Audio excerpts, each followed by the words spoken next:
Assalamualaikum warahmatullahi wabarakatuh. Wahai sahabatku, semoga sahabatku dalam kondisi sehat walafiat di bawah lindungan dari Allah Subhanahu wa Ta'ala.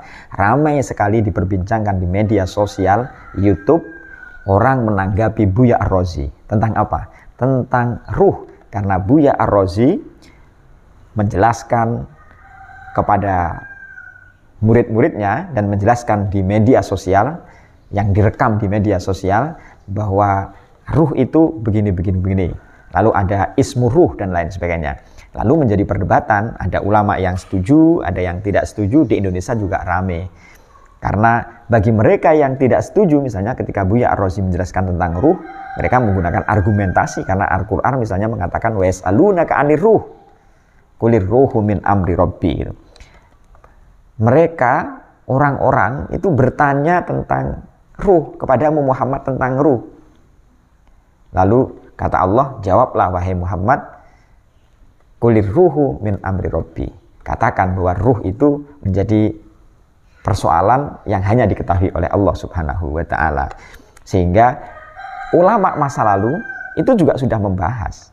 Karena ulama masa lalu telah membahas, sehingga dalam kajian tasawuf misalnya ulama terpecah menjadi dua. Ada yang disebut dengan tasawuf sunni, ada yang disebut dengan tasawuf falsafi. Tasawuf sunni itu adalah tasawuf yang memegangi Al-Quran dan Al-Hadis, teks-teksnya jelas, tidak keluar dari koridor-koridornya. Tetapi yang tasawuf falsafi itu telah dipengaruhi oleh kajian-kajian filsafat. Misalnya yang ikut memberi sumbangsih terhadap kajian tasawuf filsafat itu misalnya adalah filsafat neoplatonisme, yang diungkap misalnya oleh Porphyry, oleh Plotinus, dan lain-lain. Sehingga filsafat-filsafat itulah yang ikut memberi andil masukan-masukan terhadap kajian tasawuf atau ilmu-ilmu tasawuf dalam Islam. Sehingga ini menjadi pertentangan. Karena sebagaimana dalam kajian filsafat, bahwa filsafat itu bersifat kritis, berpikir radikal, kemudian holistik, sistematis, dan lain sebagainya. Sehingga pengaruh-pengaruh filsafat yang kritis, sistematis, holistik, dan lain sebagainya itu ikut mempengaruhi terhadap kajian-kajian tasawuf, termasuk pengamalan-pengamalan tasawuf itu sendiri. Karena itulah maka ketika filsafat meneliti pada aspek yang menurut kelompok tasawuf sunni tidak pantas untuk dibicarakan, tapi karena ini telah dimasuki oleh filsafat yang berpikir secara radikal tadi itu, yang bersifat kritis, maka dimasukin juga oleh kajian filsafat. Karena filsafat itu kan saya paham, saya mengerti, lalu saya meyakini dan mengamalkan gitu. Saya memahami, saya mengerti berdasarkan rasio, kemudian saya mengamalkan. Itu kajian filsafat. Sehingga ketika filsafat masuk ke dalam dunia tasawuf, maka itulah yang terjadi. Ketika ruh itu menjadi sesuatu yang misteri, maka yang misteri itu berusaha diungkap oleh kajian filsafat. Siapa tokoh-tokohnya misalnya tasawuf sunni itu? Tasawuf sunni misalnya adalah Al-Ghazali. Kalau misalnya tasawuf falsafi siapa seperti Ibnu Arabi, Al-Hallaj. Kalau di Indonesia, Wali Songo, Sunan Kalijogo, Sunan Giri adalah representasi dari tasawuf sunni. Kemudian Siti Jenar, Syekh Siti Jenar adalah representasi dari tasawuf falsafi. Nah, jadi itu perdebatan lama. Kalau toh kemudian ada pengikut tasawuf falsafi itu dihukum, dipenjara, lalu dibunuh dan lain sebagainya, itu sebenarnya kajiannya harus holistik juga. Karena di sana ada nuansa politik yang masuk.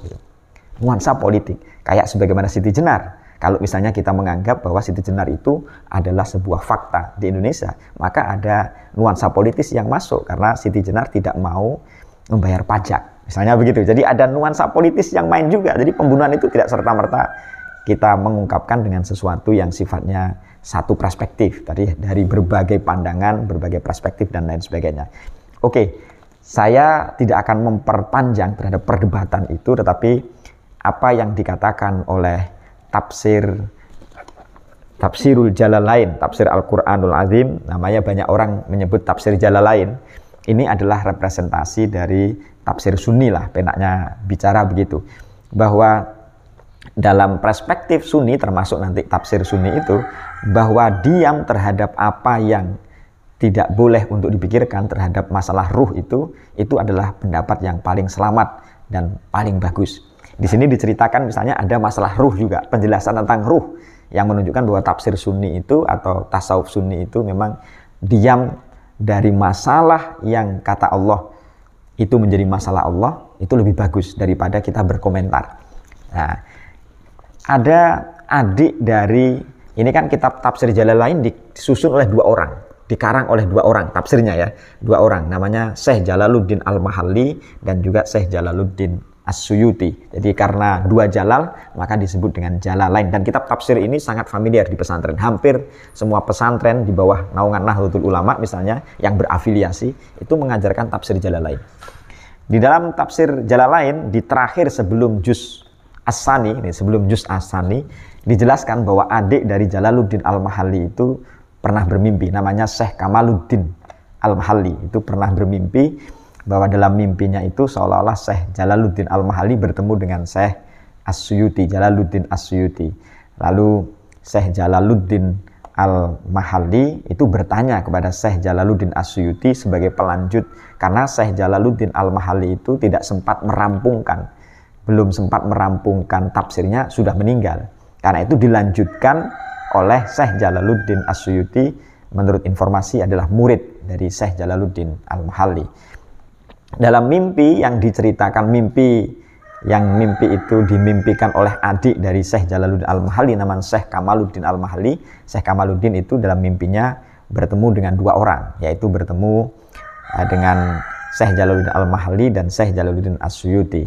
Dalam mimpinya Syekh Jalaluddin Al-Mahalli bertanya kepada Syekh Jalaluddin As-Suyuti. Ketika sudah selesai mengarang ini, kata Syekh Jalaluddin Al-Mahalli, kitabku dengan kitabmu, atau susunanku dengan susunanmu, atau karanganku dengan karanganmu itu lebih bagus mana? Mana yang paling bagus? Lalu dijawab oleh Syekh Jalaluddin As-Suyuti, ya punya kuno. Lalu Syekh Jalaluddin As-Suyuti menunjukkan ada beberapa hal yang saling bertentangan. Ada bantahan-bantahan di beberapa tempat, katanya begitu. Dari situlah lalu banyak orang mengatakan bahwa karya Syekh Jalaluddin As-Suyuti lebih bagus daripada Syekh Jalaluddin Al-Mahalli. Nah, menanggapi itu, apa yang dikatakan oleh Syekh Jalaluddin As-Suyuti? Kata Syekh Jalaluddin As-Suyuti, ya enggak begitu. Ini ketawaduan orang masa lalu itu begitu, ya enggak begitu.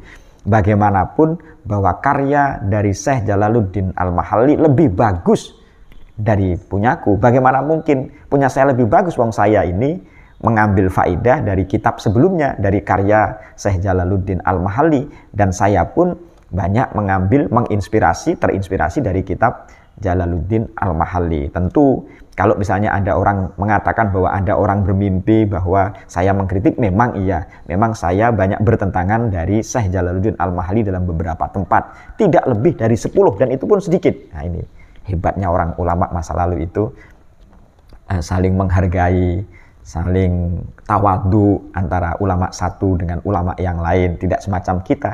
Kalau kita ini kadang-kala memang menyalahkan ulama lain untuk menambah popularitas kita, kadang begitu. Ulama masa lalu tidak, kayak yang dicontohkan oleh Syekh Jalaluddin Al-Suyuti dengan Syekh Jalaluddin Al-Mahalli ini. Nah, apa yang menyebabkan Syekh Jalaluddin As-Suyuti dianggap lebih bagus daripada Syekh Jalaluddin Al-Mahalli, yang Syekh Jalaluddin As-Suyuti mengkritik terhadap Syekh Jalaluddin Al-Mahalli? Di antara yang tidak lebih dari 10 tadi itu adalah tentang masalah ruh. Masalah ruh, ini masalah ruh. Jadi ini kan kita bisa mengerti bahwa dalam mazhab Sunni itu diam dari masalah yang kata Allah itu hanya menjadi urusanku. Kita tidak usah ikut-ikutan. Tidak usah ikut-ikutan, termasuk apa yang dikatakan oleh Syekh Tajuddin As-Subki. Syekh Tajuddin As-Subki juga mengatakan begitu. Rasulullah saja loh tidak menjelaskan apa itu ruh, tidak menjelaskan definisi ruh. Berarti kita juga harus diam. Wong Nabi Muhammad aja tidak mendefinisikan ruh. Nah, misalnya begitu. Nah, karena itulah kata Syekh Jalaluddin Al-Mahalli yang mendefinisikan tentang ruh. Syekh Jalaluddin Al-Mahalli menafsirkan ruh sebagai jismun latifun yahya bil insan binufudhihi fihi. Bahwa ruh itu adalah jisim yang lembut yang menyebabkan manusia itu bisa hidup karena ada ruh di dalamnya. Sehingga ruh itu adalah sesuatu yang menyebabkan orang bisa hidup. Kalau misalnya ruh tidak ada, manusia tidak hidup. Nah, gitu. Nah, itu dijawab oleh Syekh Jalaluddin As-Suyuti. Kata Syekh Jalaluddin As-Suyuti bahwa ruh itu termasuk min ilmillahi ta'ala. La na'lamuhu, kita tidak mengetahuinya. Fal imsaku an ta'rifiha aula. Bahwa diam, menahan diri untuk tidak mendefinisikannya, berhenti untuk tidak mendefinisikannya, itu lebih utama daripada kita mendefinisikannya. Nah, karena itulah maka apa yang dikatakan oleh Syekh Jalaluddin As-Suyuti kita sebaiknya tidak usah mendefinisikan. Sementara Syekh Jalaluddin Al-Mahali mendefinisikan gitu. Syekh Jalaluddin Al-Mahali mendefinisikan. Karena itulah maka wajar saja kalau misalnya saudara dari Syekh Jalaluddin Al-Mahali bermimpi bahwa susunan dari Syekh Jalaluddin As-Suyuti lebih utama. Itu diantaranya adalah masalah ruh tadi itu. Tasawuf Sunni diam dari masalah yang memang itu hanya menjadi hak prerogatifnya Allah. Dan Syekh Tajuddin As-Subki menjelaskan Rasulullah saja tidak mendefinisikan tentang ruh. Tetapi lagi-lagi, wahai sahabatku, bagaimana kesimpulan kita? Kesimpulan kita sesungguhnya adalah ini adalah bagian dari perdebatan ulama masa lalu. Kita sebagai orang yang mendengarkan perdebatan itu sebaiknya juga membaca banyak, mendengarkan banyak supaya pengetahuan kita itu lebih tinggi. Kalau misalnya pengetahuan kita lebih bagus, lebih tinggi, dan kita mengerti, oh ini ternyata dalilnya semacam ini, oh ini dalilnya semacam ini, ternyata itu adalah bagian dari ikhtilaf, bagian dari perbedaan pendapat, tergantung sikap kita yang bijaksana seperti apa. Sikap kita yang bijaksana adalah tidak usah menyalahkan sana, tidak usah menyalahkan sini, serta kita mengawal umat ini supaya menjalankan syariat dengan tepat, mengawal umat ini bertasawuf dengan baik, dan menjalankan ajaran agama. Jadi seimbang antara tasawufnya seimbang dengan kajian syariatnya seimbang. Karena ketika dia terlalu banyak syariat, lalu kemudian tasawufnya, ihsannya tidak dijaga, maka dia adabnya juga kurang. Tetapi ketika dia lebih dalam pada tasawuf, tapi syariatnya tidak dijaga, nah nanti juga bermasalah juga. Demikian, semoga bermanfaat. Assalamualaikum warahmatullahi wabarakatuh.